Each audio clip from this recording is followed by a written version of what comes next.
Hey YouTube comic community, it's Jimmy the Geek Aficionado, and I have a top 10 list that I'm going to show for you guys today. This actually started because this guy did a video showcasing his top 10 first appearances, and he tagged this guy over here to do a video in that challenge. But then this guy tagged this guy, so that's what you're going to see today. But we're going to put a little spin on this.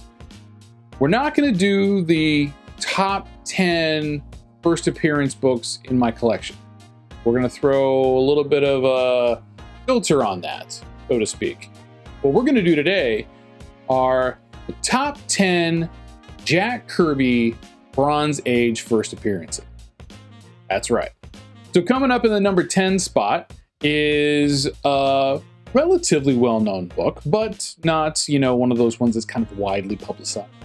And it is KAMANDI, The Last Boy on Earth, number 1. This is a complete Jack Kirby creation, written and drawn by him, by the King.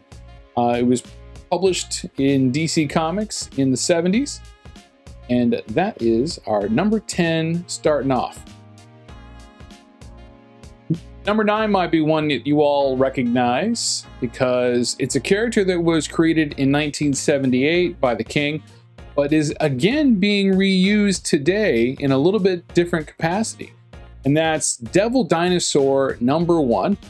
Like I said, created in 1978 by Jack Kirby and is now again spotlighting in the series Moon Girl and Devil Dinosaur, and soon to be coming to an animated series near you.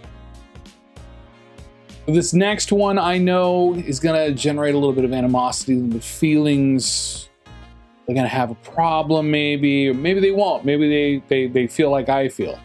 But this is, I believe, kind of a keystone creation by Jack Kirby. And this is from 1976, and it is Eternals number 1, featuring the first appearance of Icarus. Yes, first appearance of Icarus and the origin of the Eternals. A lot of people had some hate for that movie. To be honest with you, I enjoyed it. I did. Don't hate me. Don't come at me. I liked the movie. I liked it for what it was. Not that it was the new Avengers film, but it was a good film. Thought it was done well. Coming in at number 7, another wonderful Jack Kirby creation, this time coming from DC Comics. And from 1972, I bring you Etrigan the Demon. This backwards talking spellcasting demon has been used off and on throughout the DC continuity in history, but a great book, a great series. It's a nice short series. I believe it only had 16 issues. So it's a nice one to pick up. They're not incredibly expensive. This one will get you a couple of bucks, but definitely a solid work of Jack Kirby and a nice short run in the Bronze Age. Number 6 should definitely be known by a lot of you. He did appear, the first appearance character did appear in a movie more than once. And a little bit different in between those two times. I'll stop beating around the bush. Number 6 is issue number 7 of New Gods, featuring the first appearance of Steppenwolf. Now, those of you who have seen it now understand what I mean. He did show up in a couple of different movies. Actually, the same movie in 2 different iterations between the Joss Whedon edit of the Zack Snyder film or the Zack Snyder edit. Now, I'm going to be honest with you. Again, this is one of those situations where I kind of go against everybody else in this, in the opinion. I didn't like the Zack Snyder version. I very much liked the Joss Whedon version better, and the reason for that is primarily because at the end of the Joss Whedon one, Superman didn't carve off a guy's horn and then have Wonder Woman behead him after he's beaten. So, that's my rant. I'm gonna leave it at that.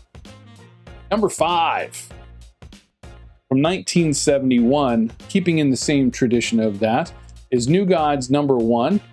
And this features the introduction, really, to the Fourth World, at least a larger part of the introduction to the Fourth World.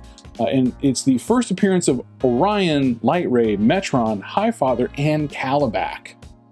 Right, so solid book right there. Good fun read. Again, nice Jack Kirby Fourth World. Number 4, we're going to stick with the Fourth World here.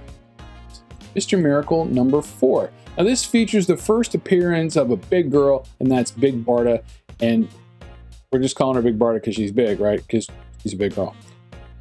But just a powerhouse.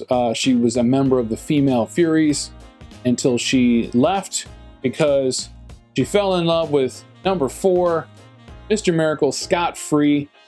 This also coming out from 1971. And this is Mr. Miracle number 1, featuring the first appearance of Scot-Free, the Miracle Man.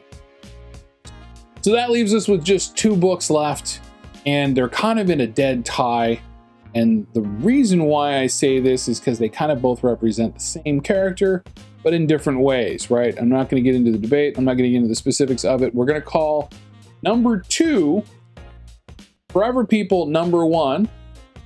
And that features the first appearance of probably the most important character in DC Comics in the last 100 years, outside of, the main guys, the main trinity, but definitely the most important villain in my and that is Darkseid, whose first appearance on a TV shows up right here in Superman's pal Jimmy Olsen, number 134. That's my top 10, plus a little bit of a rant. So thank you for watching. Thank you, Longbox Love Affair, for the tag. Thank you, Alex, for kicking this off and always taking care of the community. We will catch you next time.